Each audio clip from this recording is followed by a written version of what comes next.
My cat Freddie loves to be brushed and cuddled. But stirring up his cat allergens meant sneezing and itchy eyes. Then I found Purina One Live Clear. It's cat food that reduced the major allergen and my suffering in as little as 21 days. Now, we feel closer than ever. If you have issues with cat allergens, you really need to try Purina One Live Clear. Try new Purina One Live Clear today. Purina One, a difference from day one. Richard Nixon. Well, I'm not a crook. Ronald Reagan. Tear down this wall. George W. Bush. I can hear you. The rest of the world hears you. And Donald Trump. And a friend of mine for a long time, he only likes politics. If you ask him about how are the Yankees doing, he has no interest. If you ask him almost anything, he likes politics, and he's a professional at the highest level. Roger Stone. All of these presidents relied on one man to secure their seat in the Oval Office. That man is Roger Stone. This is The Roger Stone Show on 77 WABC.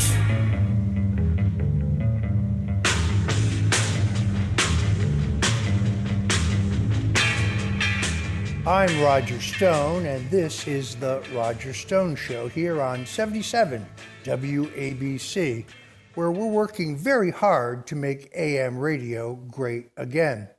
For the next 2 hours, from 4 to 6 o'clock p.m. Eastern, that's our new time, by the way, we'll be talking news, politics, history, style, culture, and my favorite, food. So don't touch that dial. We're right here at 770 AM. If you live in the New York, New Jersey, Connecticut area where I grew up, could be the most powerful AM signal in America today. But what I really recommend to you is that you go and download the 77 WABC radio app. Download it to your cell phone right now. That way, you won't miss any of the most amazing, dynamic lineup anywhere on AM radio. We're talking about commentary, entertainment, the full shebang, and it's all right here at 77 WABC. So I'm talking Sid Rosenberg in Friends in the Morning, or Larry Kudlow, the apostle of economic growth, who quarterbacked the revitalization of America's economy under President Donald Trump. You can hear Larry on Saturdays. By the way, Larry is now in his 7th year in my international best dressed men's list that I publish every single New Year's Day.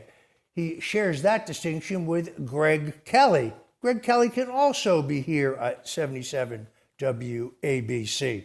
You won't want to miss Cindy Adams, the queen of gossip, who always has the inside skinny, or perhaps you prefer the offbeat but always provocative Frank Morano on the other side of midnight.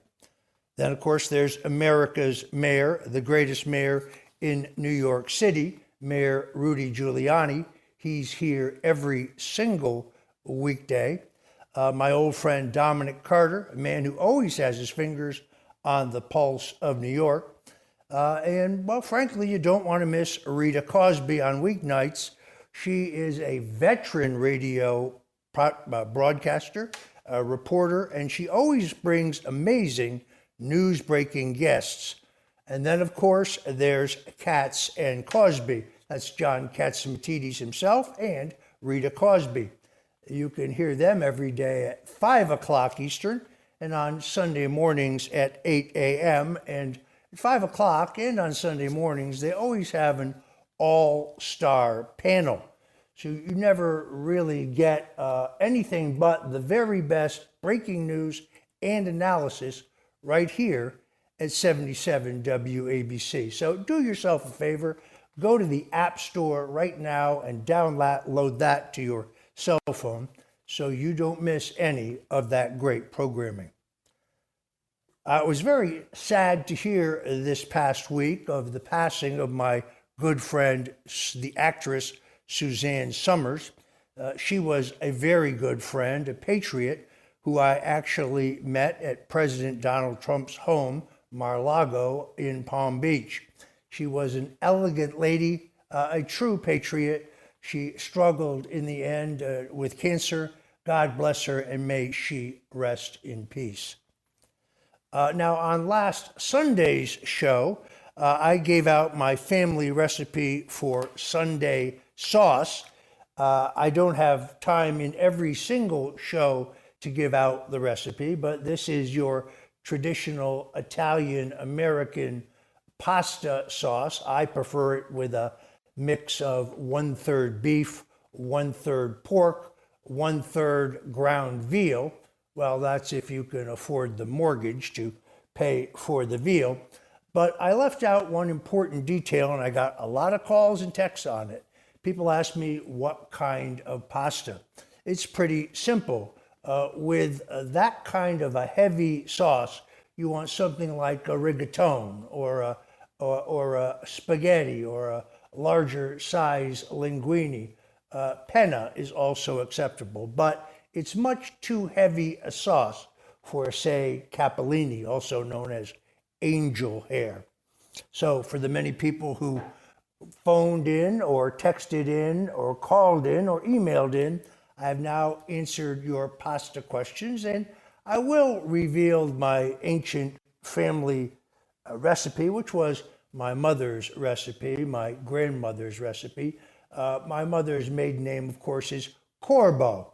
We are Sicilians from the city of, or the town, I should say, of Corvo. Anyway, I'm proud to be a member of the Italian-American Civil Rights League, which you can find at ItalianAmericanCivilRightsLeague.org. This is a non-profit organization. Everybody involved is a volunteer.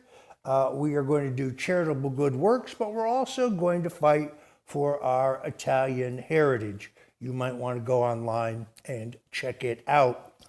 Donald Trump was back in New York last week.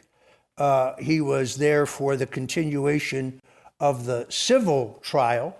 Now, it's important to note that he is not actually required to attend this trial, but he does so because he chooses to. This is a trial in which he's accused of inflating the value of various assets to borrow money from banks who, of course, got paid back in full. Late last week, however, the judge in this case was threatening to gag Donald Trump, actually threatening to put him in jail if he continued to criticize the proceedings. Criminal defense attorney David Schoen will join us today to give us his take on that trial, but that's just part of our lineup. The Trump, of course, claims that New York Attorney General Letitia James is politically motivated. She denies that, but take a listen to this. The President of the United States has complained that I'm engaging in some sort of political witch hunt, that I've got some personal vendetta against him, that I campaigned against him. That is not true. This illegitimate president who sits in the White House. That president, because he's not my president, he's an illegitimate president. His days are numbered. His days are numbered. We've got to get ready to mobilize, and we've got to get ready to agitate and irritate until victory is won, but more importantly, until Trump is defeated. We will all rise up and resist this man, And ultimately, we'll bring him down. this illegitimate president. I'm going to give you the same level of respect that you gave to President Obama, and that is absolutely no respect at all. Donald Trump has got to go. Hey, hey. Ho, ho. Donald Trump has got to go. Hey, hey. Ho, ho. And the days of Donald Trump are numbered. Lock him up. Lock him up. What? Lock him up. What? Lock him up. What? Lock him up. That is not true. So let's recap where we are. The people who claim that Donald Trump would crash the economy and start World War III appear to be crashing the economy and starting World War III. Biden has funded Iran, giving them $6 billion in heretofore frozen funds. That, in turn, allowed Iran to fund Islamic terrorism against Israel, resulting in the surprise attacks 2 weeks ago in the Gaza. Israel faces the worst terrorist attacks imaginable. We're talking kidnapping, rape, torture, murder of Israeli women, children, babies, the elderly, and the disabled. It was amazing the way the media immediately bought into a completely false narrative that said that the Israelis had bombed a hospital in Gaza, killing 500 people. Congresswoman Rashida Tlaib spread that particular falsehood, but it got picked up everywhere in front of including the front pages of the New York Times and the Wall Street Journal. There's only one minor problem. It's not true. The incendiary device that went off at the hospital was actually set off by Hamas themselves. Now, Biden has made a completely unnecessary trip to Israel, obstructing Israel's response, trying to dictate to the Israelis what targets they can hit, what targets they cannot hit, what weapons they can use, what weapons they cannot use. Israeli security forces had to be diverted to protect Biden, who was there essentially for show and tell, instead of spending their time and resources hunting down terrorists, and not to mention rescuing almost the 200 outstanding hostages still being held by Hamas. After Iran funded Hamas, believe it or not, the Biden administration, having not learned their lesson, decided to give Hamas $100 million for quote-unquote humanitarian aid. Pardon me if I'm skeptical, but that's how I think this entire problem started to begin with. What Joe Biden is doing is freeing up resources for more Hamas terrorism. Why would we trust Hamas or their sponsors, the Iranians, to use the money for humanitarian or peaceful needs? All we're really doing is relieving the pressure on Hamas to free the hostages. It's really a shame. Joe Biden makes America's special forces divert from their mission for what was, in essence, a photo op. Joe Biden's White House posts pictures, actually incredibly exposing the secret identities of some of our special forces, putting their families in grave danger. And then this past week, I saw that some cretin, some degenerate, actually painted a swastika on the 2nd Avenue Deli, which is one of the last outposts of great deli cuisine left in New York City. That's right, the Carnegie Deli is gone, the Stage Deli is gone. The old 2nd Avenue Deli downtown, well, they moved uptown. And Katz, I guess, is really the only, Katz's Delicatessen is really the only standard left. It's really pathetic. In the meantime, if you are not watching, the real damage comes, I think, if we have a two-front war. According to the UK Daily Mail, also the Post-Millennial, 2,000 American troops have already been selected to be deployed in Israel. We are assured that they will not be used in combat positions, but that's what they said at the beginning of the Vietnam War.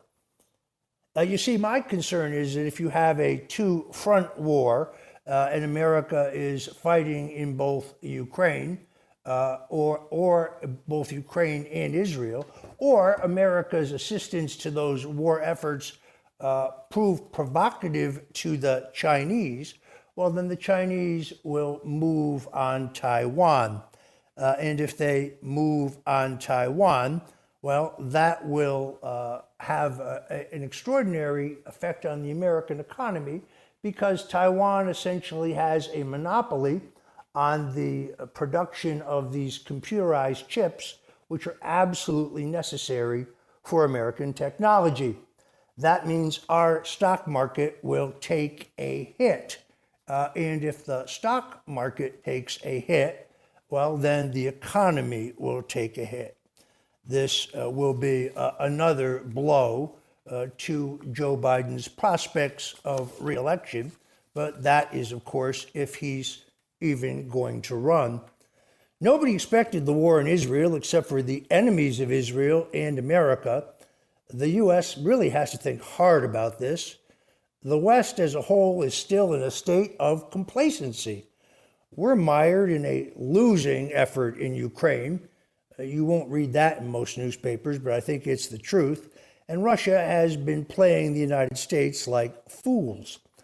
Vladimir Putin and Volodymyr Zelensky know how much debt we are in and how much we are spending in two losing efforts in the Middle East. Our enemies now dominate us in both of those countries. That's the sad truth. Only last week, we had General Michael Flynn right here on this program to make that very point. Israel's misfortune should be a strong warning that we in the United States and the West as a whole are under attack. We are no longer perceived as strong. The world's structure under which we live and underpins the psychological, material world we live in at this stage needs to be defended actively. The invading marauders crossing our southern border could very easily start attacks inside the United States without warning, except for to those who would be supporting their efforts. This entire escapade in Gaza is a massive U.S. intelligence operational and policy failure. If you're just tuning in, folks, this is Roger Stone. This is The Roger Stone Show here on 77 WABC, and we're talking national and international politics today. Joining us shortly will be Darren Beattie. Darren Beattie is the editor and publisher and founder of Revolver.News, and he has a groundbreaking story regarding Islamic infiltration of the U.S. government that could be the greatest spy scandal, well, since Alger Hiss. You're not going to want to miss that.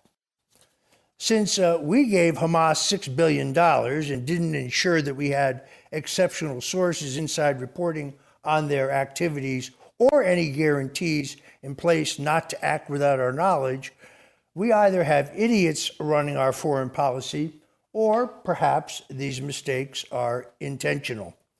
There's a very disturbing leftist element growing in Israel, just like here in America.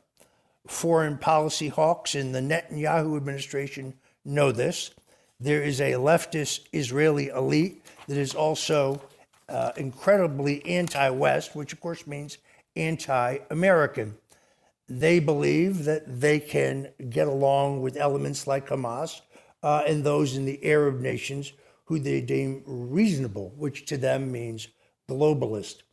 That is a complete misunderstanding of the nature of Hamas. You cannot negotiate with peace with people who have no interest in peace. These people think it is their duty to die and to therefore meet Allah. That is how extraordinarily dangerous this enemy is. This globalist playbook does not favor the idea of a free and sovereign state of Israel. This playbook sees the world as one thing, a playground for domination. Let me also say that we are in a period of strategic weakness. We just had the chairman of the Joint Chiefs of Staff retire. The House Speaker was removed, and the hapless Republicans seem unable to come up with a successor. We have given a policy of open borders while we continue to insist our borders are closed. In fact, there's 118 gates on our Arizona-Mexico border that are actually welded open. And then, of course, we've given $200 billion so far to Ukraine. And even the Israelis were duped into giving away arms and ammunition to Ukraine. Arms and ammunition, trust me, they believe that they had today. These and many other conditions of weakness offer an advantage to our enemies that we must understand and understand quickly. They have to be overcome.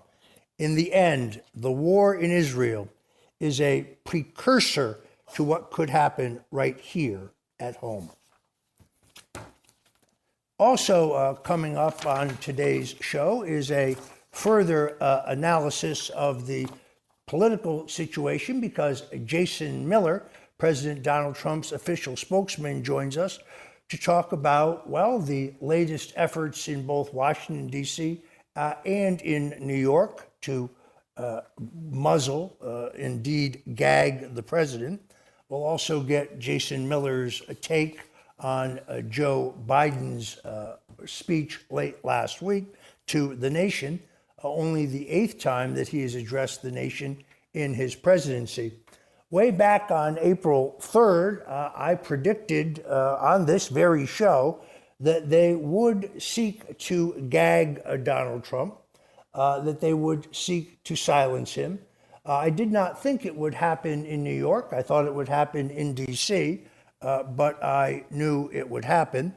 I knew because they did exactly this to me when I was unjustly and falsely charged with Russian collusion that never really existed. The judge constituted a gag order on me that I believe to this day violated my constitutional rights. Now, I read and hear that President Donald Trump intends to challenge, or I should say, seek to appeal that gag order. I'm not optimistic about that. Let me tell you what happened in my case. First of all, the gag order on me was extraordinarily broad. It wasn't just a gag of me. It was a gag of every single member of my family, as well as a gag of my supporters. That meant, for example, if Tucker Carlson or Greg Kelly, for that matter, said something in my defense, well, I could be charged with violating the gag order. Does that seem extreme? Get used to it, because that is the norm in Washington, D.C. The chances of the courts moving quickly on this appeal, I believe, are very slim. In my case, the courts waited 8 months, 8 months under which I sustained extraordinary damage from the Washington Post, CNN, and of course the MSNBC. And then after waiting to get my free speech rights back, the D.C. Circuit Court ultimately ruled that the motion by my lawyers was not ripe for decision because I had not first asked the judge who imposed the gag order on me to remove it, something, of course, she never would have done. I think Donald Trump is being optimistic if he believes either that the Circuit Court will move quickly on this effort to gag him. But like me, his gag order, which I just read, is extraordinarily broad. In other words, it includes members of his family and supporters. And in fact, the way this is written, they wouldn't even have to prove that Donald Trump directed somebody to defend him, say on social media, in order to charge the president with violating the gag order. The other big interesting development in the news, of course, are the hapless, feckless House Republicans. My sources tell me that their closed-door Republican caucus meetings are like a high school food fight with shouting, members lunging at each other, and a barrage of insults going both ways. How is it possible that one of our two major parties doesn't seem to be able to choose a Speaker of the House? It is extraordinary that it has gone this many ballots. As of Friday, Jim Jordan's prospects appear to be dimming, although he is hanging in the race. As an old friend of mine used to say, never underestimate the stupidity of the Republican Party.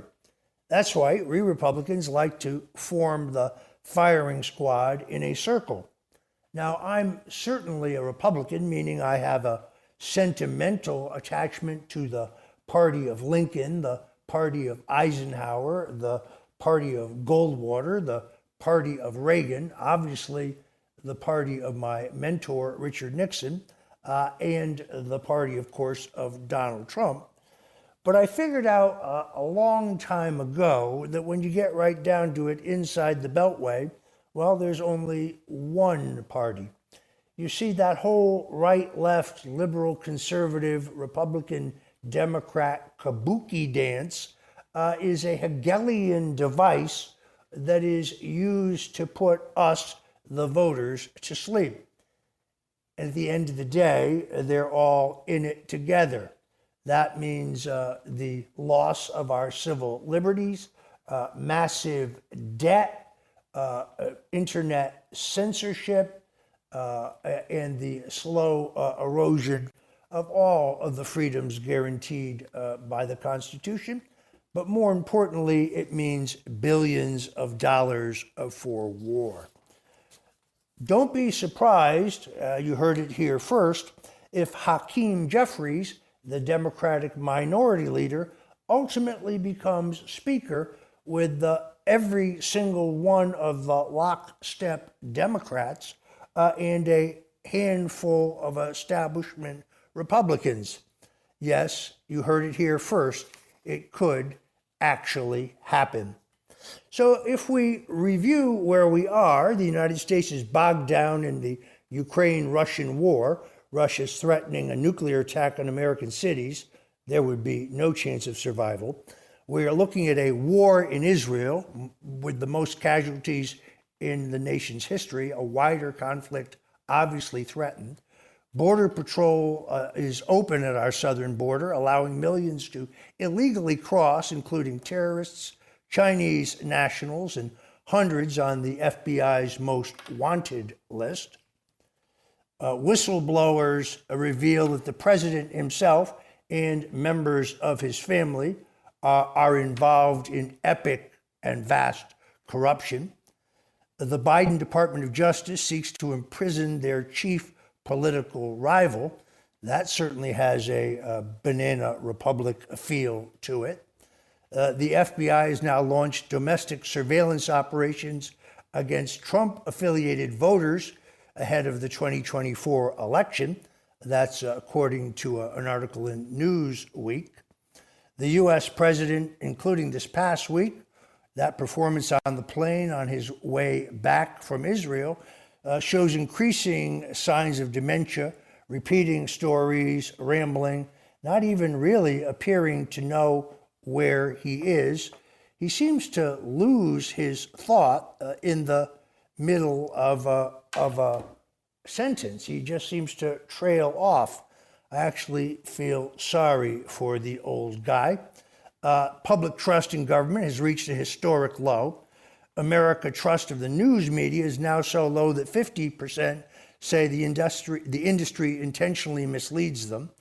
The EU, UK, Biden administration is attempting to restrict all alternative media. Full-time employment is falling as the number of Americans holding multiple jobs nears historic highs. The bond market is crashing. The mortgage rates eclipse at 8%, the highest in generations. Medium home prices are now unaffordable, with 99% of U.S. more than 99% of U.S. counties. Credit card debt is the highest in history. Credit card interest rates have reached the highest point in history. Car loan debt is the highest in history. Interest rates are the highest since 2001. Rapidly rising oil prices signal inflation starting to accelerate anew. National debt is now unrestrained. It just topped 33 million. And in most major cities, carjackings, murders, and other violent crimes reach the worst levels in decades. I'm Roger Stone. This is The Roger Stone Show. We've got plenty to talk about today, so fasten your seatbelt and away we go. This is the PMS, pregnancy, menopause. Being a woman is a lot. Ollie supports you and yours with expert solutions for every age and life stage. They just launched 2 new products exclusively at Walmart. Period Hero combats bloat, mood swings, and more during PMS. And Balance Perimeno to support hormonal balance, mood, and metabolism during perimenopause. Grab yours at Ollie.com. Ollie! These statements have not been evaluated by the Food and Drug Administration. This product is not intended to diagnose, treat, cure, or prevent any disease. Parents of twins, if you're familiar with far-off drop-offs... Dad, stop, right here. Or get DMs about what's for dinner, you may be experiencing tween milestones. For your son or daughter, these can start at age 9. HPV vaccination, a type of cancer prevention against certain HPV-related cancers, can start then too. For most, HPV clears on its own. But for those who don't clear the virus, it can cause certain cancers later in life. Embrace this phase. Help protect them in the next. Ask their doctor today about HPV vaccination. Brought to you by Merck. This episode is brought to you by Netflix. 3 couples, 4 vacations, a lot to unpack. Watch The 4 Seasons, a new series starring comedy favorites Tina Fey, Steve Carell, Will Forte, Coleman Domingo, and more in a hilarious and heartfelt love letter to long-term relationships. Based on the original Alan Alda film. Watch The 4 Seasons, streaming now only on Netflix. 5 immersive worlds, 1 amazing theme park. Get ready to explore the all-new Universal Epic Universe, featuring the wizarding world of Harry Potter, Ministry of Magic, Super Nintendo World, How to Train Your Dragon, Isle of Berk, and Dark Universe. Epic Universe opens May 22nd at Universal Orlando Resort. Our universe will never be the same. Tickets and packages on sale now at universalorlando.com. Shopping is hard. I can never find anything in my size. I don't even know my size. I buy my clothes the same place I buy my groceries. There's a better way. Make it easy with Stitch Fix. Just share your size, style, budget, and done. Your personal stylist sends pieces picked just for you. That was easy. Stitch Fix. Online personal styling for everyone. Free shipping and returns. No subscription required. Get started today at StitchFix.com. Roger Stone Show on 77 WABC. A man who's gone through hell, but he's kept going, and he's smart, and he's strong, and people love him. Not everybody, but people love him and respect him. Roger Stone.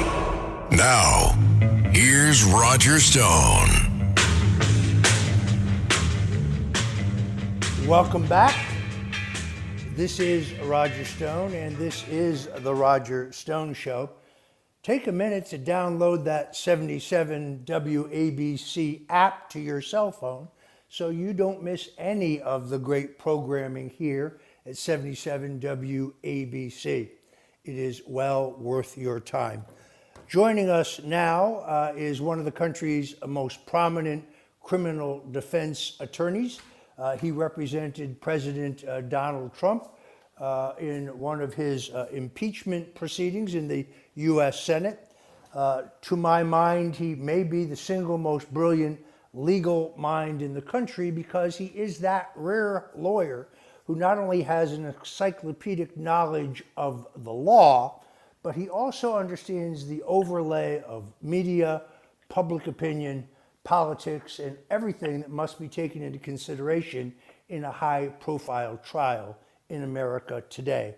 David Schoen, welcome to The Roger Stone Show. Thank you very much. Great to be with you. So the last time we spoke, we did not have an opportunity to visit the question of the gag order placed on President Donald Trump by Judge Chutkan in D.C. That's because the government's motion for a gag order was pending, but she had not yet ruled on it. Because, with full disclosure, you advised me if I had to go to appeal in the matter in which I was ultimately given a full and unconditional presidential pardon. You're well familiar with the gag order I was placed under. She has now ruled. That ruling is very broad. What is your take? Well, Judge Chutkan's order is perhaps the most serious of the gag orders, even though she thinks it's limited. When I say that, I mean in contrast to the one in the civil case I imagine we'll talk about in a moment. But I say that because of the specific constitutional rights the defendant has at issue in a criminal case. I don't think there's any possible way hers should be able to be upheld if a fair court hears it on review at some point. I think that she violates the freedom of speech clause and the freedom of the press clause, quite frankly. I think there's an independent interest in the public has to a public trial and to access to information. But think about it this way. All Donald Trump is, in that case, is a citizen who stands accused. As a matter of law, under In re Winship and abundant cases since then, he's entitled to the presumption of innocence at all times, which means he stands before the world as an innocent person. Period, as a matter of law. That's, principal Fifth Amendment tenet. We have to understand the First Amendment and the Sixth Amendment, that is the right to counsel, right to fair trial, right to speedy trial, all of those other rights in light of that Fifth Amendment right. In other words, he's innocent. So we don't now curtail his right to public access because he happens to be charged with a crime. Courts have said it clearly. The United States Supreme Court said it in Gentile versus State Bar of Nevada. The defense of a trial doesn't begin inside the courtroom. The defendant's entitled to present his persona as it is, good or bad, to the press. And that's part of establishing whether he's innocent or guilty. It's part of the public right of access and so on. The government has said before, this case against him with Judge Chutkan isn't about his right to speak freely. Well, we know that's not true since they subpoenaed his social media, direct messages, and that sort of thing. It's about his speech, that's for sure. But here they're trying to cut out his speech completely and chill it. I think what's important for the public to understand also is the government wants to do this after issuing a long, detailed speaking indictment, an indictment that has unproven allegations throughout it, very specific, and it's now memorialized in anybody's computer who wants to download it forever. He has to be able to answer those things in the same kind of public forum. They talk about, one concern could be influence the jury, prospective jurors. Well, why is it that the speaking indictment wouldn't influence them? Or what about Judge Chutkan's comments in the other cases, the January 6 cases, really assessing blame for January 6th on President Trump squarely? The charges that he's facing now, she already decided in those other cases and said so on the record. Why wouldn't a jury pool be affected by that? Well, when it's the government or the judge who says it, they say, well, we can deal with that in voir dire, in the jury selection. I think that you can't have it both ways. And finally, I would say, what she has done in that case really gets to the core function of the First Amendment. She's trying to prohibit or chill speech that she just doesn't like. She doesn't like it that he criticizes the prosecutor in that case. She mentioned, he called the prosecutor a thug. I happen to think these prosecutors are thugs. And as a private citizen, everybody has the right to say that, whether he's charged with a crime or not. Now, lawyers might say, well, that's not very wise. to do. You're angering the judge and all that. That's his prerogative. I have a sanctions motion pending right now against 2 of Jack Smith's prosecutors for thuggish, unethical behavior, lying to a federal judge. The public deserves to know all of those things. Public deserves to know that Jack Smith has shown horrible judgment in the past in bringing cases that never should have been brought against Senator Edwards, against former governor of Virginia. All of these things are absolutely important matters for the public to know. And in those cases, by the way, the lawyers spent a long time with Jack Smith trying to tell him why he shouldn't bring the cases. As it turned out, he shouldn't have brought the cases, and they had to be dropped eventually. That's what I have to say about it. Very succinct. So, in essence, it's an act of prior restraint on his speech rights. That's right. What do you think the president's prospects for relief are? I think, first of all, the procedural device has to be really set out. As you well know, if this order is to be considered a condition of his release, he's released right now on bail. If this is a condition of his release and the penalty is revoking that release, then it has to be brought up immediately on mandamus. That's pretty clear. Otherwise, it's not clear to me that an interlocutory appeal, an appeal before the case is finished, is going to be allowed or heard. And then if it is, it really, frankly, depends on the panel in the U.S. Court of Appeals for the D.C. Circuit. They're all across the spectrum. And, for some of the judges, I'm afraid they can't get past the name Trump to the constitutional issues involved. And that's a real danger in these kinds of cases because bad law is made because of political perspectives overriding really the application of neutral principles of law. President Donald Trump was back in Manhattan last week for the civil trial in which he and the Trump Organization and its executives, including his adult children, are accused of inflating the value of their assets, essentially in order to borrow money. This case doesn't make much sense to me for several reasons. First of all, because no bank would lend Donald Trump or anyone else money based solely on his appraisal of the value of his assets. And it appears to me that all of these banks were ably represented, both in terms of attorneys and also in terms of determining the value of the collateral, in essence, in this case. And there was also a disclaimer letter involved in all of these transactions. But what really shocks me, other than the fact that Donald Trump showed up at the courthouse in a blue shirt and a blue tie, which I thought looked great, but I've never seen him wear ever before. And I kidded him about it, and he said, some people think if I'm not wearing a white shirt and a red tie, it's not really me. Good point. What really surprises me now is the judge in the civil case, maybe he got this idea from Judge Chutkan, who knows, he's threatening to actually jail Donald Trump for his public comments in this civil case. This seems extreme to me. It's extraordinary. And it's not just, any old comment.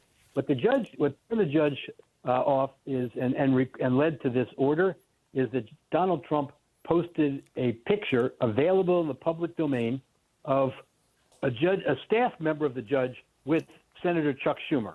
And the implication is, again, like with the judge, this is a politically biased process assigned to a politically biased judge, just like in the Stormy Daniels case, Judge Merchan, Trump haters, Trump-hating judges.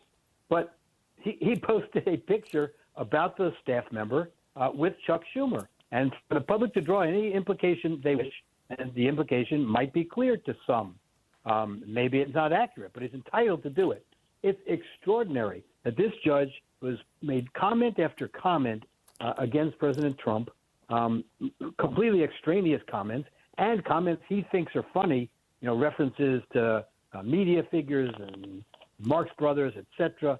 To say now that you, a private citizen who's a litigant in a civil case, is barred from commenting on the political bias or potential political bias of the court or a court staff member in a public forum in a matter of great public interest on penalty of possibly being jailed or some other sanction the judge is now considering is absolutely un-American, extraordinary, abusive, and has no place in our justice system. What are the odds that you will have a similar gag order issued in the Alvin Bragg case, which is somehow a business records case, which, while I think it probably never should have been brought, somehow has become a criminal case? Don't you think that we're now going to see a succession of these gag orders? I would think so. Judge Merchan said early on he wasn't intending to impose a gag order, but he's a very defensive, sensitive judge. I don't know if it's an ego issue or what's going on there, but I would not be surprised if he ended up entering a gag order. You also have some, pretty abusive prosecutors in that case too, who are going to push for that kind of thing. I would think. I think if they were smart and they think that the things President Trump's saying are offensive or otherwise, they'd let him just keep talking. But they know that, he's got a tremendous following, and perhaps they know that the things he's bringing out, like this connection with Senator Schumer or whatever, support the thesis, at least, that there's a political agenda here, a political bias, and that shouldn't be a part of the judicial system, either the criminal justice system or the civil litigation system. But that's what the First Amendment protects. The First Amendment protects speaking about that kind of thing, and it's even heightened when it's a matter of great public interest, political importance, especially during an election campaign, and when it has to do with the trial of a matter in our courts that are open to the public and to the media in all regards. And again, the public and the media have independent constitutional rights to access to these things. And so to chill the speech, it serves no real constitutional or American interest, in my view. I want to tell you just a very quick anecdote I had happen yesterday, which shocked me. I don't really hang around with political rallies, political figures much.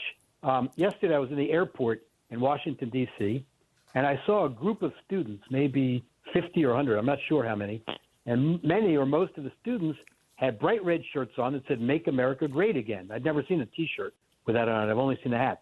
So I approached one and I said, "What's this all about? Are you a group supporting Donald Trump?" They said, "Yes, we are." They were on a trip from Des Moines, Iowa to Washington, D.C., and they love President Trump.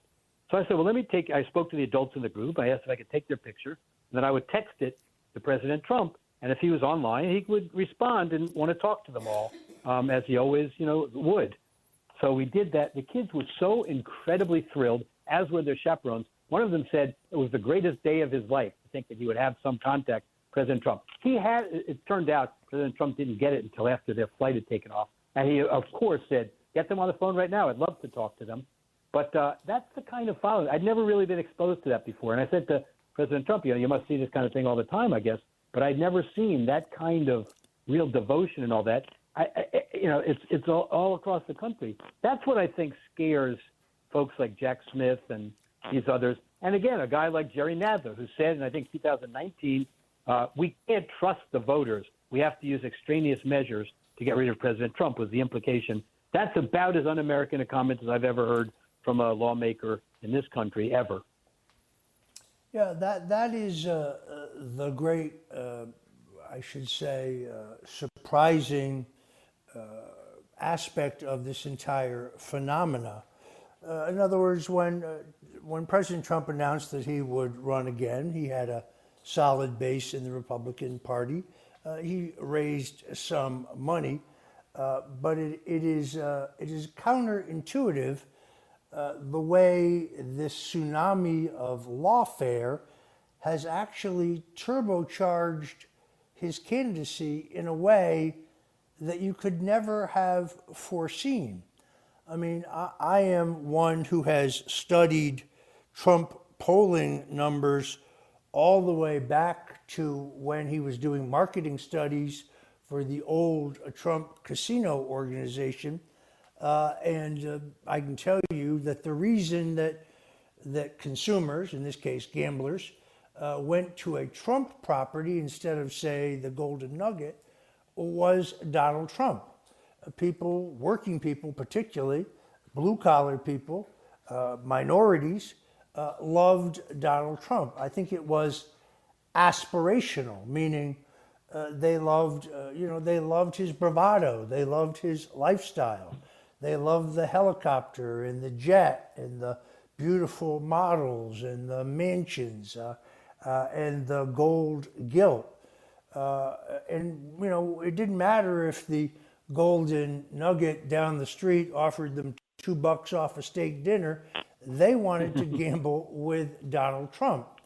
But as a 45-year student of polling and someone who's looked at these numbers ad nauseum, essentially my entire adult life, I've never really seen anything quite like the phenomena that is unfolding. With each criminal indictment, with each gag order, with each leak, and that's the other thing, these prosecutors leak to damage you, he only grows stronger. They only increase the chances of him winning, assuming we can have a free, fair, honest, transparent election, which of course we are all in favor of.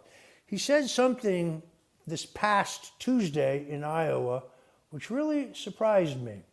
He said that he was prepared to go to prison if that is necessary to save this country, which means he clearly believes that at least hypothetically he could be elected president from a prison cell, which I guess as long as he is not charged with seditious conspiracy, or I guess it's insurrection, he remains eligible to be president.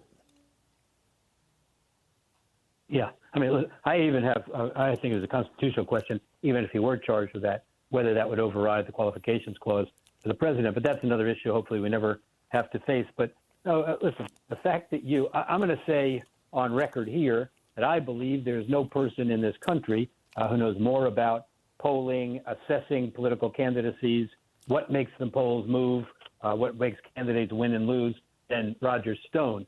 So the fact that you've never seen anything like this before is a function, number one, of the fact that there's never been anything quite like this before.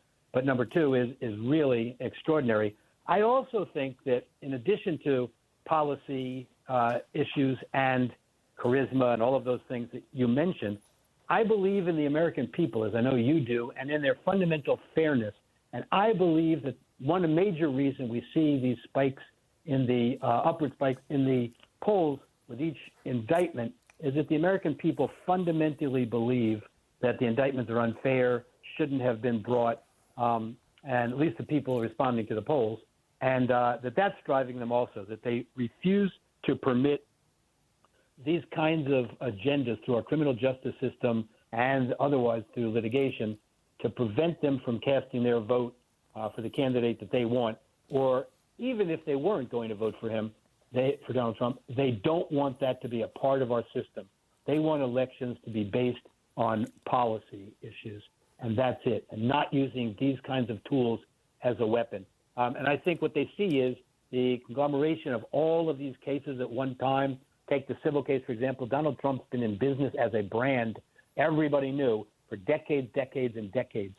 All of a sudden, you get a prosecutor who runs on a campaign of getting Donald Trump, and he's now announced the election, and you see this case brought against Trump and his organization, all that. Same thing with Alvin Bragg, ran on a platform being the first one to convict Trump when he wasn't even under investigation or indictment. These are outrageous things that I think really hit people wrong. Well, and you add to it, obviously, the manifestation of open borders, which is a crime epidemic in the country, which is a drug epidemic in the country, specifically fentanyl. The Biden administration's decision to essentially reject all oil and gas drilling permits and close exploration in the Arctic, returning us to having to go hat in hand to Venezuela or to Saudi Arabia or elsewhere for oil, 76% increase in the price of groceries, epic inflation, which is killing the buying power of the working family's dollar. And now, bigger than all of that, which I spoke about in the first segment of the show, I honestly believe we are on the cusp of World War III. So the very people who told us Donald Trump will crash the economy and cause World War III, they themselves are on the verge of crashing the economy and causing World War III. It's a toxic mix for the Democrats, and I think that they are so certain of their correctness that they cannot see the political volatility of it. David, we had two surprise announcements late last week. They were that lawyer Sidney Powell and lawyer Kenneth Chesebro both pled guilty in Georgia to charges by Fulton County District Attorney Fannie Wills. They are charged with a group of others, including President Donald Trump. I guess the charge is knowing the election was lost and seeking to reverse the results. It's not really clear to me. I do not know Mr. Chesebro. I've never met Sidney Powell. I'm very surprised by this result. What is your reaction to these guilty pleas? I'm surprised by it also to some degree, given the way their lawyers were talking about. The lawyer for Chesebro, or however his name is pronounced, has been saying in the media all day long for weeks that his client would never plead guilty, that he's going to fight this thing all the way. They demand a trial and so on. But, you know, the prosecutor holds all the cards, and they can make a deal as sweet as they want it to be, and they sort of have all of the leverage in the process. Sidney Powell pled to misdemeanors. I'm not sure yet what Chesebro is pleading to. They both agreed to testify truthfully. You know, they would have a tough time pinning the idea that this was a stolen election or that steps need to be taken on Donald Trump, since they clearly were the lawyers advising on that case. Sidney Powell was all over the place with this Kraken business that she spoke about. You know, Donald Trump is a layperson. He relied on his lawyers without any question. And you can say that, as you know, Jack Smith says, well, people told him it was a fair election. Some people did, and some people told him and showed him reams of data that they believed showed that the election wasn't fair, that there were irregularities. They acted on that advice. You know, I don't know what their thinking is. I think the immediate impact of the case, though, of the pleas, is that it may well move up a trial for Donald Trump and the other defendants in time. Because remember, these folks had demanded a speedy trial. They were going to go to trial later this month, and the trial was going to last for 3 to 4 months. It would have given President Trump and the others a complete preview of the evidence, which is a major advantage. I think that's partially what drove the prosecution in this case to offer sort of sweetheart deals. You know, Sidney Powell has to write a letter of apology. But, you know, you're also talking about people who have never been on that side of the criminal justice system before. And so, you know, it's not unexpected to see people like that, lawyers, white-collar defendants, fold. It does seem, however, that the Sixth Amendment has evaporated, that there is no protection when a lawyer is defending his client. I was shocked to see Judge Beryl Howell, who's now retired in D.C., rule that certain of President Trump's lawyers had to turn over their notes of their conversations with him and presumably ultimately testify regarding their conversations with him. I would have thought that that would all have been protected by the privilege. Has the privilege just evaporated? Yeah, I think it was protected. I think that's one of the major mistakes. By the way, she just stepped down as chief judge. She's still sitting as a judge, another real anti-Trumper. I think that her decision was terrible in the case. I think, she turned over Evan Corcoran's notes, President Trump's lawyer at the time, in wholesale fashion, just about.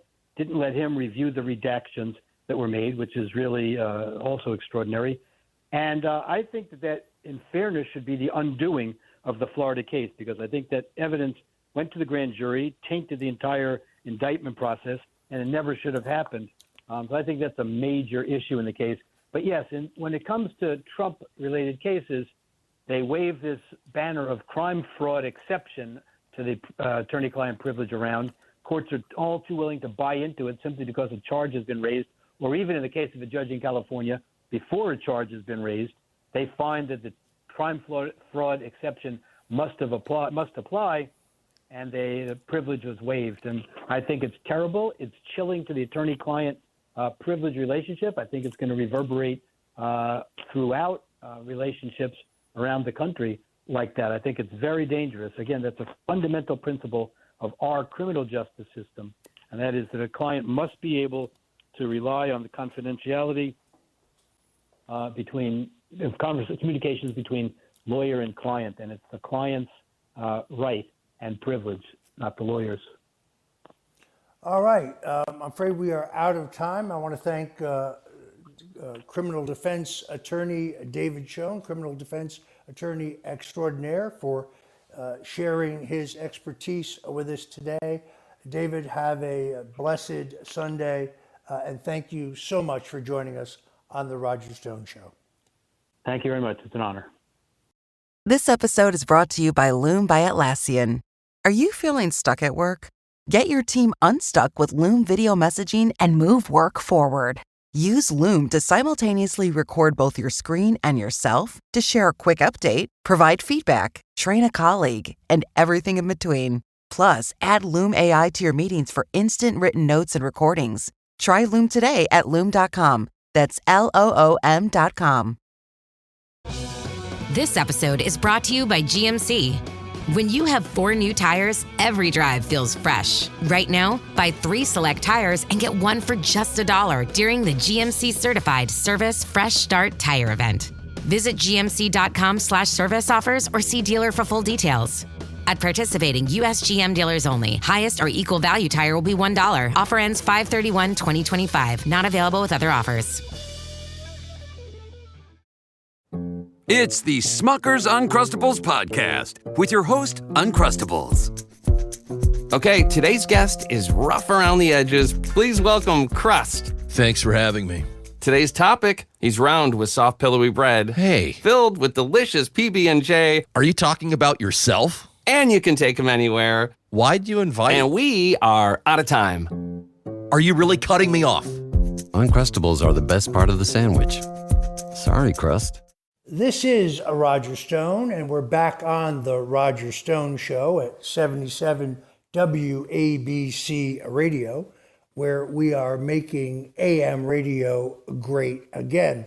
Joining me now is Darren Beatty, the founder of Revolver.News.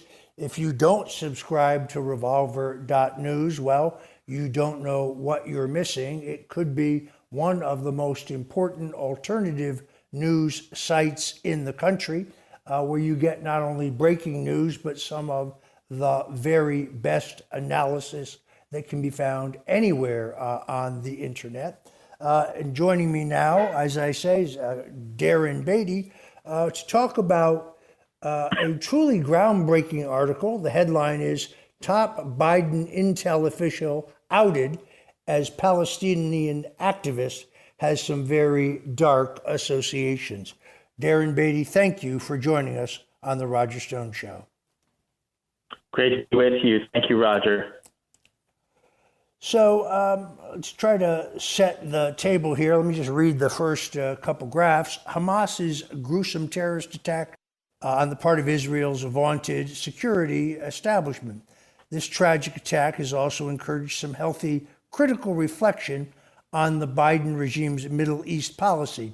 In a colossal blunder worthy of the legendarily inaccurate financial commentator Jim Cramer, thought that was hysterical, by the way, Biden's national security advisor, Jake Sullivan, you remember him, he was among those pushing the fake Trump Russian bank narrative, as well as the 51 intelligence operatives who claimed that Hunter Biden's laptop was Russian disinformation, said only 2 weeks ago that the Middle East is now quieter than it has been in 2 decades.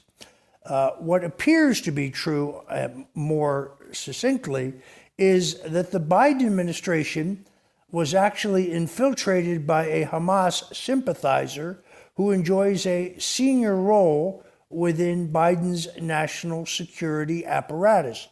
I would say that if everything reported in your seminal piece at revolver.news is true, this could be the biggest spy scandal since Alger Hiss. Tell us about it. Absolutely. Well, as you mentioned, there's this individual, Mar Bitar, who enjoys a very senior role within Biden's national security apparatus. Now, he has a very interesting, and I think it's fair to say, scandalous history, much of which was unearthed at his appointment in 2021 and then just sort of died out and everyone forgot about it.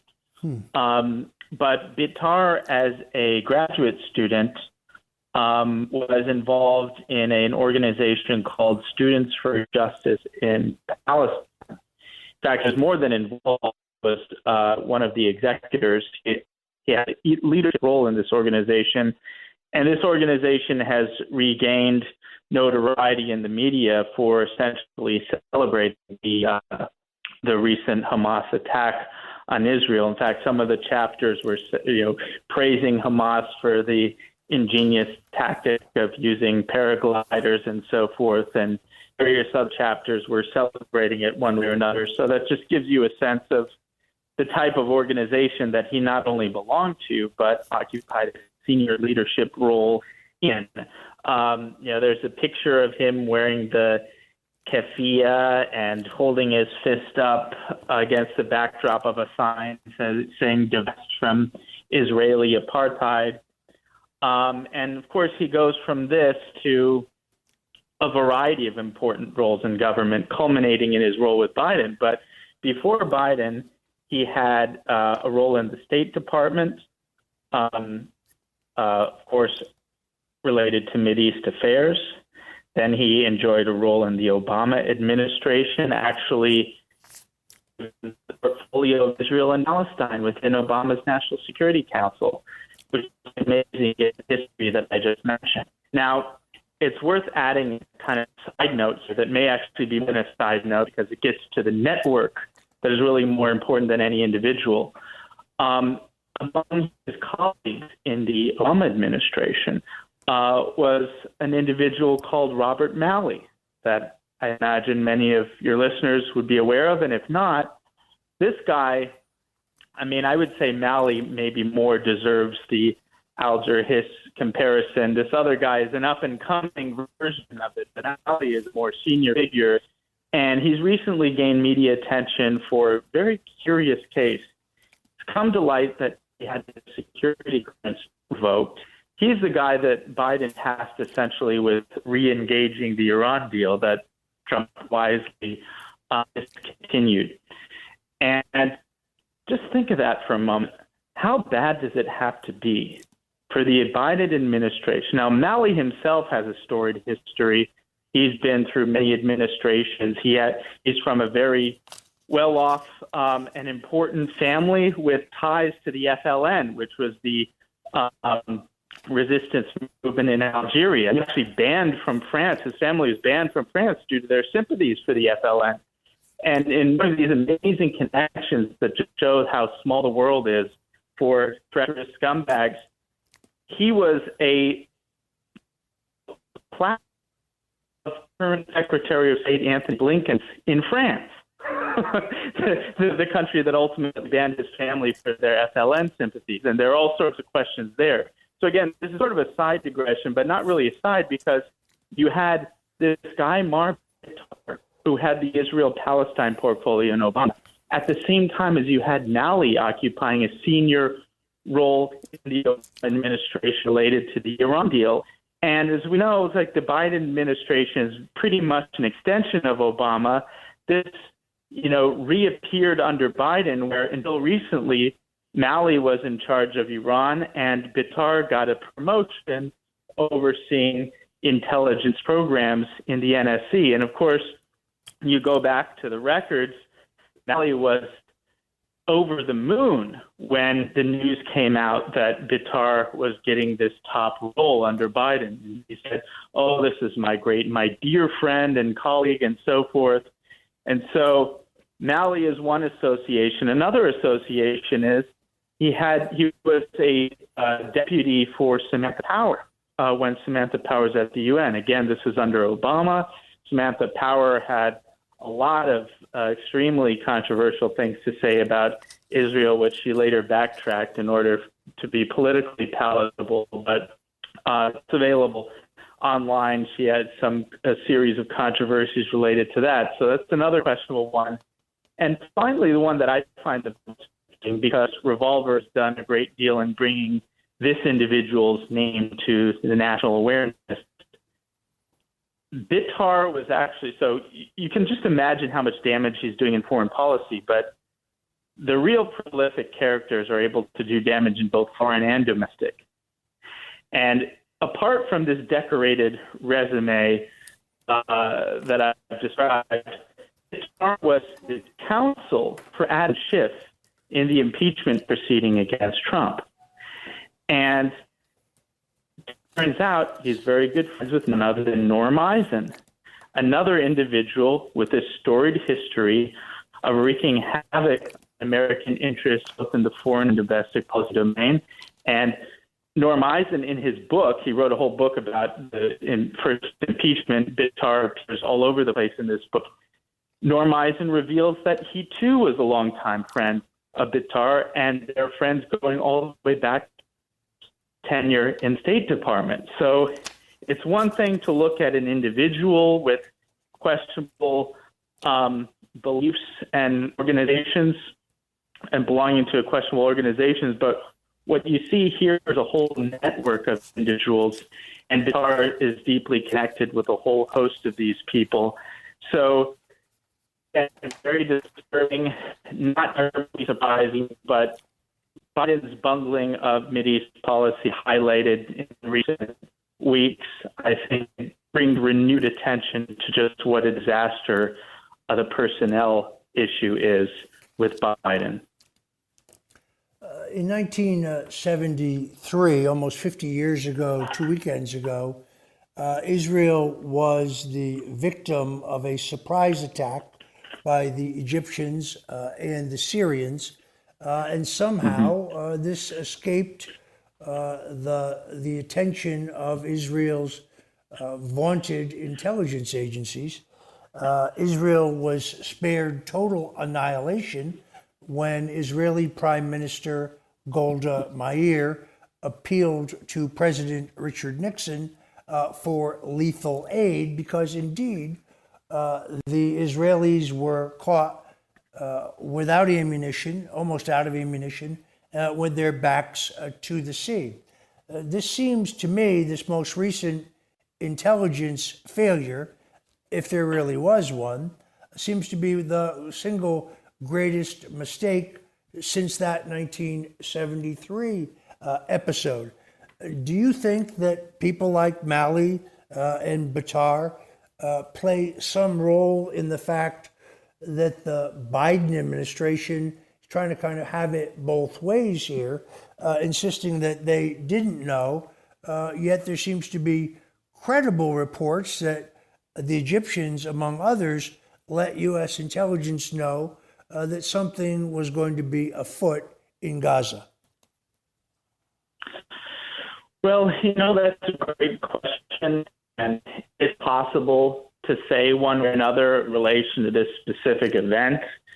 I'm certainly comfortable saying in the grand scheme of policy, Malley is definitely an advocate of normalizing relations with Iran, bringing Iran back into the fold, and so forth.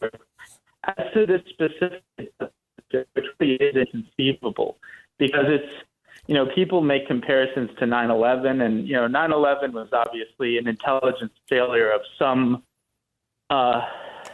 some degree, but it's at least conceivable of how maybe they got a bunch of different sorts of warnings and chatter, but it really was kind of a different situation. Not to say that it shouldn't have been prevented, but the notion that Hamas would have such free reign for so long, given that it's like that meme, you have one job. I mean, Israel has a lot of jobs, but one of the main and obvious jobs that they've undertaken for a very long time is you have to keep that area secure. And it's not that difficult given their capacities. And so it's very hard to imagine how something like that could have happened. And, maybe U.S. officials, now we're in a position to know. But, I think the more pressing question is, we're in the Israeli position. I mean, they rely on their contacts in Egypt, the same contacts for what's going on with Hamas. So it wouldn't be like these Egyptian contacts let the U.S. know and not Israel know, because Israel has a better relationship with them than we do, and we actually rely on them for that information more than they rely on us. So it's very strange. It's hard to explain, and there's all this attention to what a draconian response people want in order to for retribution and so forth, which is understandable. But I think a serious and sensible country would have to include as part of that a real reckoning as to who's responsible for this security failure, because it's really an unforgivable thing, and it's also, frankly, deeply embarrassing. So I would think that a serious country would make that a top priority to figure out whose screw up this is, and I don't know, if not execute them, you need something here to say this is not acceptable. Well, I think we can presume that there will be some post-event investigation, but much like the Saudis' role in 9/11, which has still not been completely and totally disclosed to the American people, we just have to take former CIA Director John Brennan's word for it that they didn't do anything wrong. I have a distinct feeling that we will never really know the answer to this question.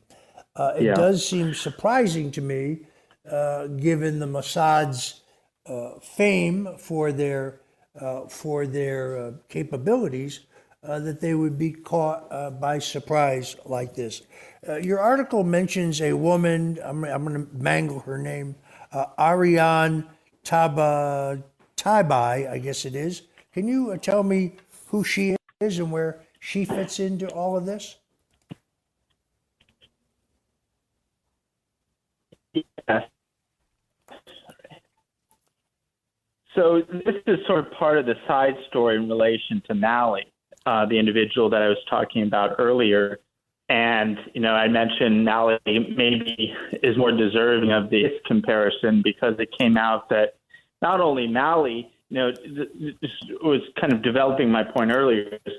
You imagine in this environment, Mali, who had a senior trusted role with both Biden and Obama and comes from a favored family going all the way back, literal childhood friends with Blinken.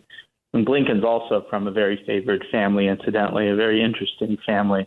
So it's interesting, when you really kind of drill down on, these people who end up as fixtures in the State Department and these diplomatic roles and other things, there really is this whole different world that I think most Americans don't realize is just how much is based on, families and nepotism and, generations going all the way back. That's actually an interesting component of story of whatever, the quote unquote deep state is.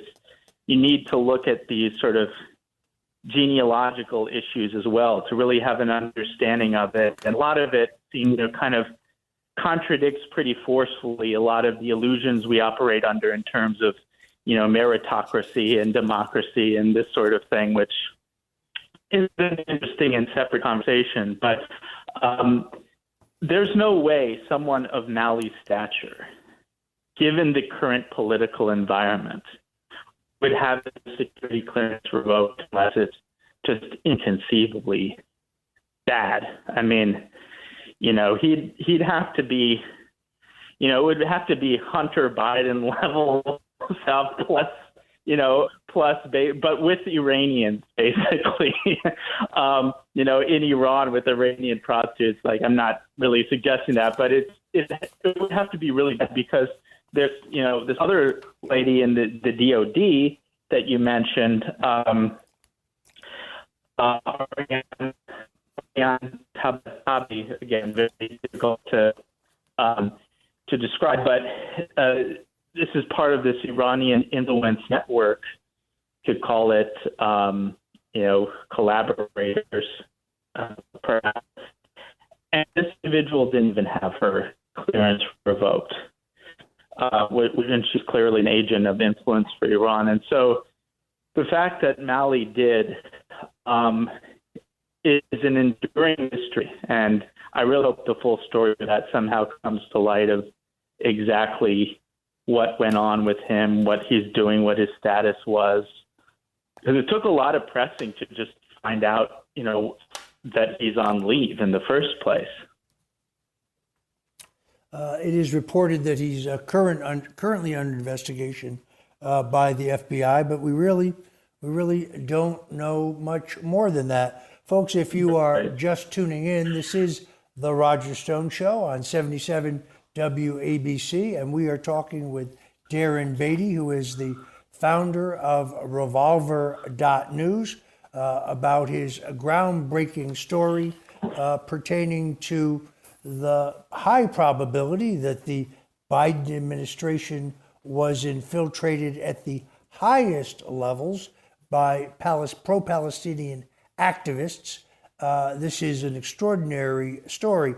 Let me ask you a bigger picture story here, Darren. It looks to me like we're headed to World War III. In other words, the people who told us that Donald Trump, if elected, would crash the economy and start World War III appear to me to be on the cusp of crashing the economy and starting World War III. These stories in the UK Daily Mail, the Post-Millennial, late last week, that 2,000 troops have already been selected for deployment to Israel. We know for a fact that there are already 3,000 quote-unquote contractors there working for the intelligence services. Now, we're assured that none of these American troops are going to see combat, but that's what they said at the beginning of the Vietnam War as well. Right. Well, it's very troubling. I don't know if I go so far as to say World War III yet, but certainly it's a very volatile situation. To see the extent of escalation, and I imagine there's a lot of conversations going on behind the scenes to prevent that. It's, the fact that it's so really good, because for me, and I talked to contacts and, multiple contacts in Israel, each of whom, is, very, very intelligent and very connected to the show and hear different things. Some are saying that, there's a question of how and why did Hamas even do this? What done this certain level of from Iran and Hezbollah. I've heard other accounts that say that Hamas kind of acted a little bit on their own, and Hezbollah and Iran are upset. Part of the negotiations going on behind the scenes. So it's really hard to say. I think it'll be premature to make any predictions until we see how the ground invasion goes in Gaza and what the response is to that. And I think that will determine a lot of the future course of things in terms of how many different parties get involved in. All right. Unfortunately, we are out of time. I want to thank our guest, Darren Beattie, the founder of Revolver.News. If you don't subscribe to Revolver.News, I strongly recommend it to you. Darren, thank you so much for joining us today on The Roger Stone Show here at 77 WABC Radio. In golf, precision is everything, on and off the course. PGA of America chose advanced 5G solutions from T-Mobile for Business for smooth operations and seamless transactions. Together, we enhance ticketing and concessions for better fan experiences from gate to green. This is pro-level efficiency. This is PGA of America with T-Mobile for Business. Take your business further at T-Mobile.com/now. Morning decisions. A creamy mocha frappuccino drink? A sweet vanilla? Maybe a smooth caramel or that white chocolate mocha. Whichever you choose, delicious coffee awaits. Start your day with bottled Starbucks Frappuccino drinks. Pick up a bottle near you wherever you buy your groceries. Hattaday presents, in the red corner, the undisputed, undefeated Weed Whacker Guy. Champion of hurling grass and pollen everywhere. And in the blue corner, the challenger, extra strength Hattaday. Eye drops that work all day to prevent the release of histamines that cause itchy allergy eyes. And the winner by knockout is Hattaday. Hattaday, bring it on. Clorox Sentiva smells like lavender. Cleans like Clorox. And feels like...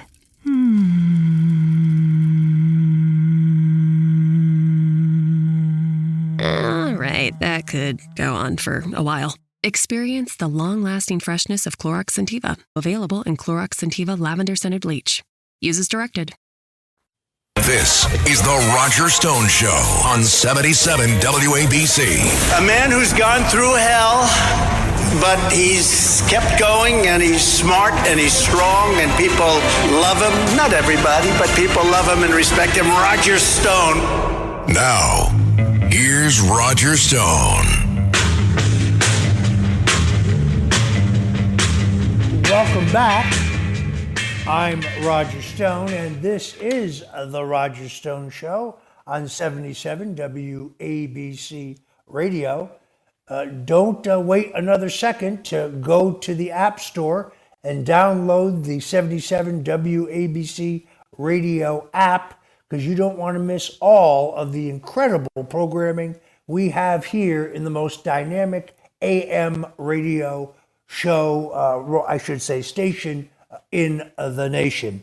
Joining us now to talk about our favorite subject, politics, is Jason Miller. Jason Miller is the Communications Director and official spokesperson for former President, soon to be the next President, Donald J. Trump. Jason, welcome to the Roger Stone Show. Roger, great to be back with you. It's always exciting to be on the show and try to give folks a little bit of an insight of what's going on behind the scenes with President Trump. And just as we wrap up one crazy week, we're ready for another crazy week. So it's all leading up to getting President Trump back into the White House. Yeah, you really have a front row seat in one of the most incredible, counterintuitive, dynamic presidential campaigns in American history. I mean, I'm an old timer. I'm a veteran of 13 Republican presidential campaigns, each one of them different. If you tried to get me to tell you which president was my favorite, I'd still go with DJT. But you are really, involved in something that could never have been foreseen. By that I mean, look, we've had a president, Grover Cleveland, a New Yorker, ironically, who was elected president, then was turned out of office in a disputed election, and then returned to the White House. So this has only happened once before. But if we go on polling, which is what you and I make our decisions on, it appears to me like it's going to happen again. Well, you're exactly right on that. Give folks kind of a sense of where things are. So in the primary, President Trump is ahead by somewhere between like 53 and 57 points. Like it's a pretty big spread with new polling that just came out the other day from Emerson that has President Trump in the mid 50s and Nikki Birdbrain Haley at 8%, and then Tiny D, Rob DeSanctimonious, is now at 8% also. The reason why this is quite notable is, I mean, this is just a stunning fall from grace for Rob DeSantis to now be down at 8%, which is just anyway. So that's at the national Republican primary. When you look at the early states, early state voting, most of Iowa, New Hampshire in the 33 to 37% range, and then South Carolina, it's somewhere right around 40-41%. So pretty good margins in all the early voting states. So President Trump's in great shape there. When you look to the general election, this, Roger, is where someone like yourself, who's a student, has been around to see some of these. When President Trump won Wisconsin, Michigan, Pennsylvania in 2016, it was the first time in a generation that a Republican had won any of those states.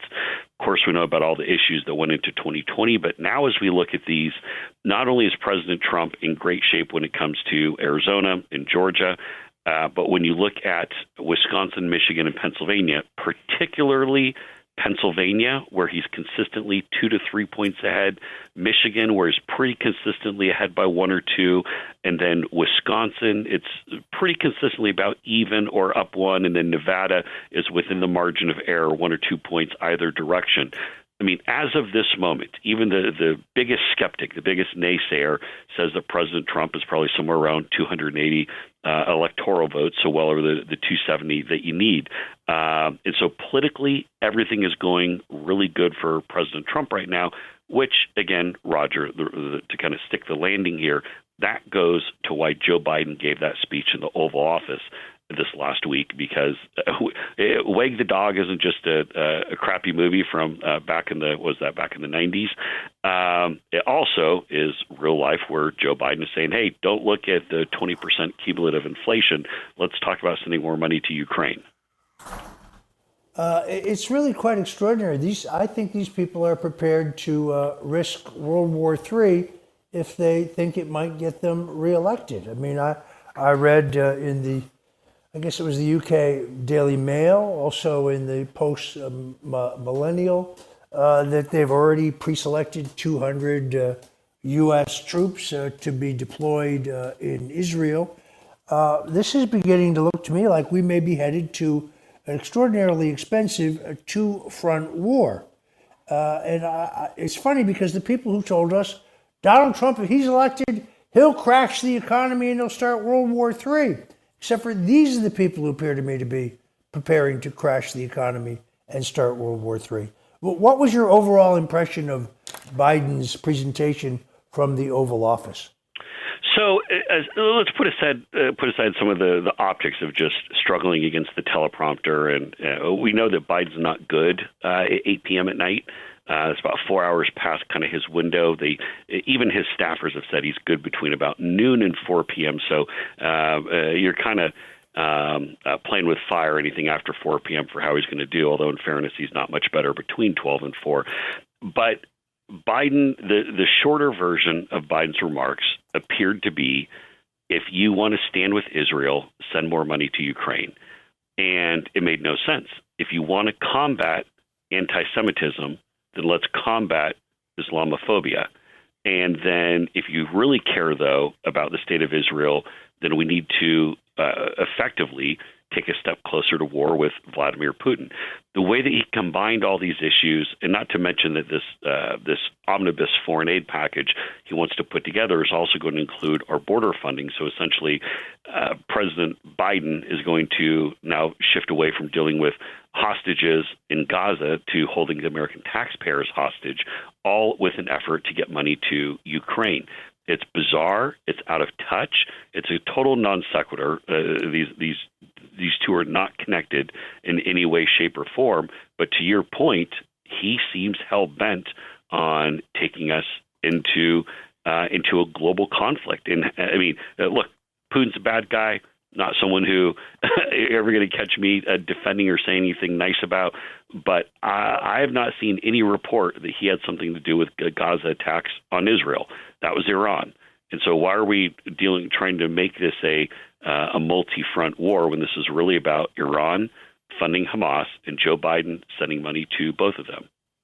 Yeah, no, if there's any connection, it is that the U.S. pressured Israel to send munitions to Ukraine that they probably now wish they had for their own defense. There's the only real connection. But they don't seem to learn their lesson. In other words, Donald Trump choked off the Iranian economy, destroyed their oil producing capacity, let it be known around the world that if you buy oil from them, you cannot do business with us. It was extraordinarily effective. He cut off funding for Hamas. He cut off funding for Hezbollah. His Iran policy was extraordinarily effective. John Kerry, the former Secretary of State, appears to me to have violated the Logan Act during the 4 years of the Trump administration while he was trying to re-up the nuclear arms deal that President Trump very wisely killed. Now, in the very next breath, they unfreeze $6 billion of assets for Iran, which the Wall Street Journal and the New York Times even both admit is involved in this Hamas attack in Gaza. And last night, 2 nights ago, I guess, Joe Biden announces that we're going to give $100 million in additional, quote unquote, humanitarian aid to Hamas. These people never seem to learn the lessons. No, they really don't. And the other thing, too, is all of this is going, nothing happens in a vacuum here. This is happening, as I referenced a moment ago, in the midst of 20% cumulative inflation for American consumers since Joe Biden has taken office. We have the highest home mortgage rates in over 20 years, I think since the year 2000. And Americans are suffering. I mean, the Americans are really, really struggling to, whether just simply the trip to the grocery store to fill up their the gas tank. And the only thing that Joe Biden's doing here is how do we go and send money to other places? And that's where, they try to use a little bit of a fig leaf cover, whether they throw in like, we're going to throw some money for the people suffering from the fires in Maui, or maybe let's go and try to politically hold hostage funding for the southern border, which again is a crisis that Biden created. I mean, there was no border crisis under President Trump, and just because of Biden's policies, now that there is one, but this is into a dangerously inept phase of this Biden presidency. And Roger, a smart point that I'd make for you here is if Joe Biden couldn't even manage a withdrawal from Afghanistan, how would he ever manage a ramp up in other countries? Yeah, you see, I think President Trump's great asset on the world stage was his unpredictability. Nixon referred to this in his private conversations with Dr. Henry Kissinger as the madman theory. In other words, Henry, you go to Paris and you tell the North Vietnamese, there's no telling what Nixon might do to you. I mean, this guy could use every weapon in the arsenal. And I think Trump's unpredictability is what kept the Russians out of Ukraine, which kept the Chinese out of Taiwan, which kept our enemies in the Middle East at bay. And Biden is entirely predictable because he pursues a policy of weakness.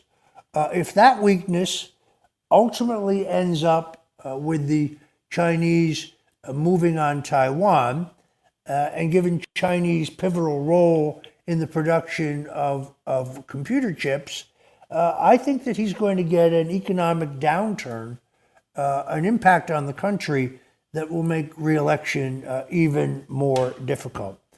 So Well, this past, go ahead.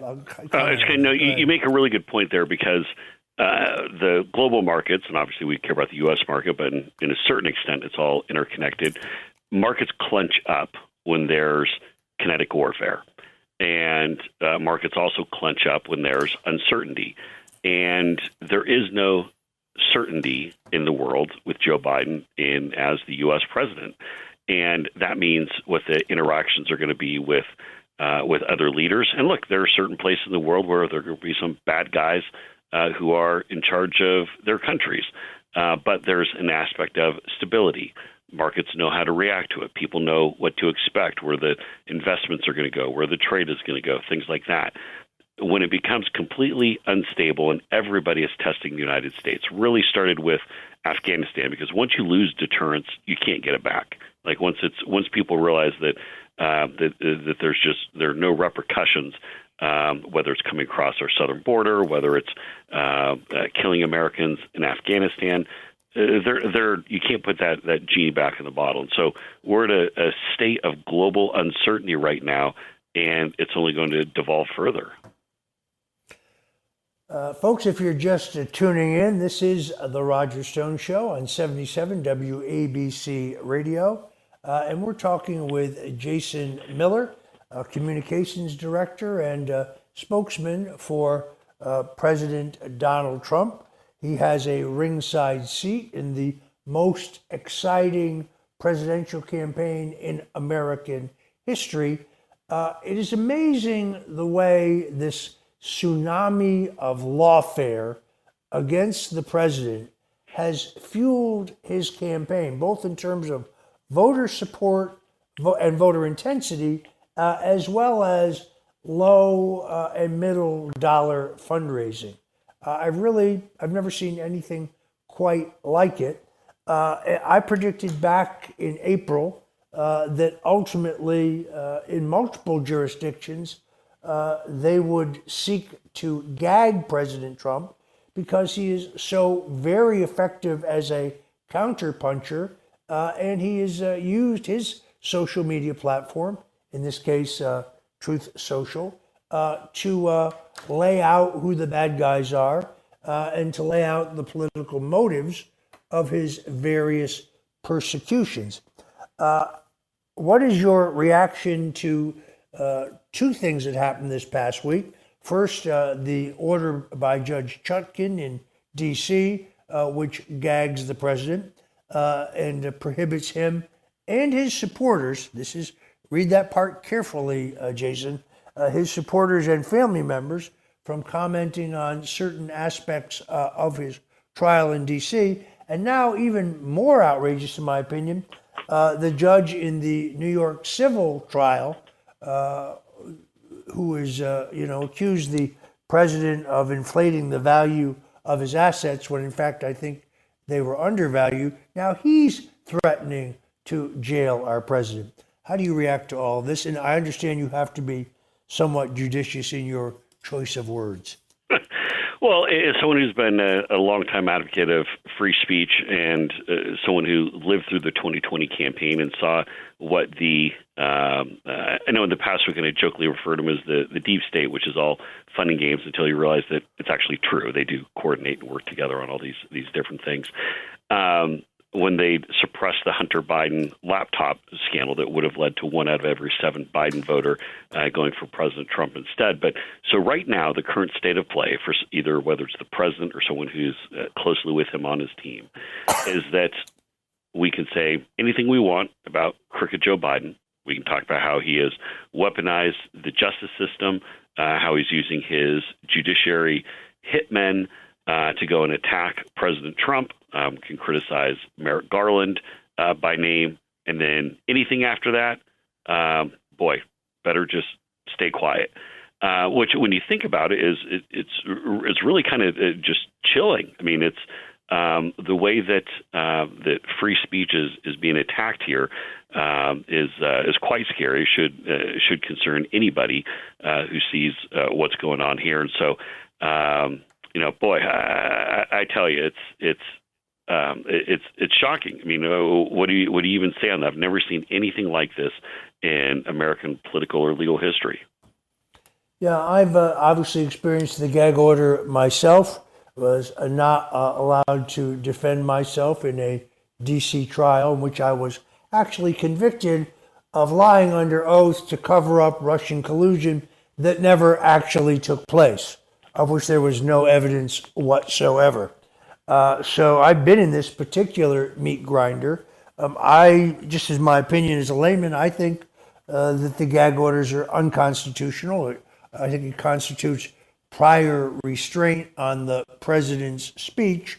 But at the same time, I do not think you should underestimate the level of hatred and the animus that these prosecutors have for him. It's bad enough that he has to spend his time in a courtroom when he should be out campaigning, but to his credit, he does not appear to be making the mistake that the great Ronald Reagan made in Iowa in 1980. Every time I turn around, he's in the first in the nation caucus state of Iowa. That, to me, shows real important commitment. Well, and that's one of the things where, as we're kind of doing our planning meetings or our strategic recessions and things like that, that he said, look, guys, there's no chance that Ron DeSanctimonious or Nikki Burbrain, Haley, or these folks are going to catch us. And you know how we're going to make sure that remains the case? By going to Iowa, by going to New Hampshire, by going to South Carolina, by going to Nevada a lot. And we're going to be there, and I think he always impresses on us that there's no such thing as prevent defense. Put the pedal to the metal, every analogy that you can think of. And so if anything, with all these other attacks and distractions and things going on in the legal sense, we've actually increased our travel to where the past 6 weeks we've been in Iowa every single week. Which is great. We'll be back in New Hampshire on Monday. I'll be with him. We're going to go turn in our paperwork. So President Trump will be on the ballot in New Hampshire. And as everyone remembers, that was the first state that he won in 2016. It really kind of was the rocket fuel, and it was kind of onwards and upwards from there. And then he'll be giving remarks in Derry, New Hampshire. We're really going to go into a lot more detail in depth on talking about Biden's speech from the Oval Office. So give you kind of a little bit of sneak preview on some of the remarks that President Trump is going to be giving here shortly. But we're also now, Roger, in a political two-front war, which actually one of our choosing, which we like to have, of taking it to Joe Biden. As we kicked off the show talking about the poll numbers and how things are in really good shape for President Trump politically in the general election, Biden just continues to spiral. I mean, his numbers have completely fallen out with African-American voters, Latino-American voters, youth voters. President Trump is winning across the board in all the swing states with independent voters. And people are saying, you know what, inflation's a problem, but also just at a general competence level. President Trump, maybe we like some of the tweets, maybe we didn't like some of the tweets, but guess what? The guy had a great economy. He kept us safe, and the country ran well. Joe Biden, the so-called expert, has been complete chaos ever since he's been in office, and people are just sick of it. Jason, what is your reaction to the announcement by Robert F. Kennedy Jr. that he will abandon his attempt to wrest the Democratic nomination from Joe Biden and now seeks to run as an independent? So I think it's, don't know RFK Jr. personally, but kind of an outsider looking in and kind of putting on my political pundit hat on here for a moment. Not a smart move, and I'll tell you why. There are a couple of issues where RFK Jr. has kind of endeared himself to kind of counterculture people or people who are anti-establishment, where he has some good street cred on, and he built up some new allies and new supporters. But when you then turn your guns on, say, President Trump, then you get yourself a whole lot of new enemies. So people start talking about how RFK Jr. wants to literally get rid of the Second Amendment. I mean, he wants the Second Amendment and all guns taken away.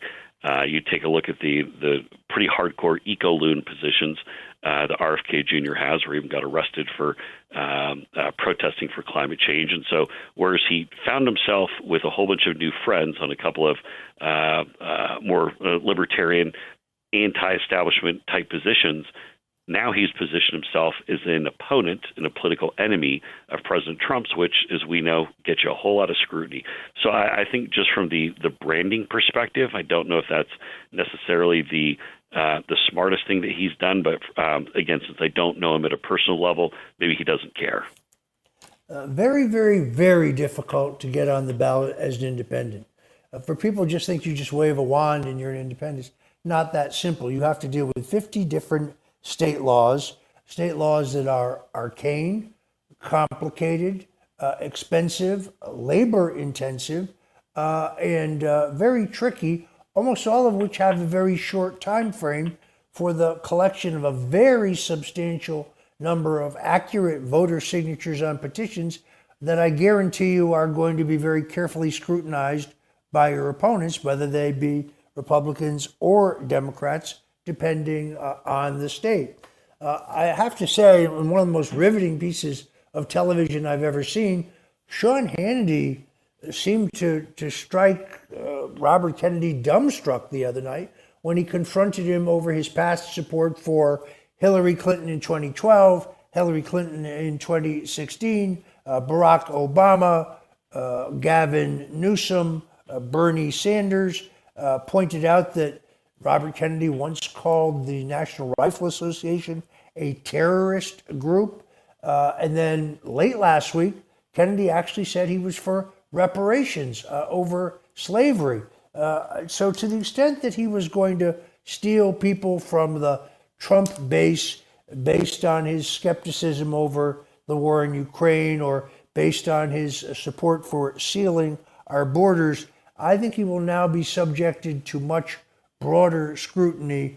That means that if he does get on the ballot, and that's a giant if, I think in the end he may take more from Joe Biden or who the Democrats ultimately nominate rather than Donald Trump.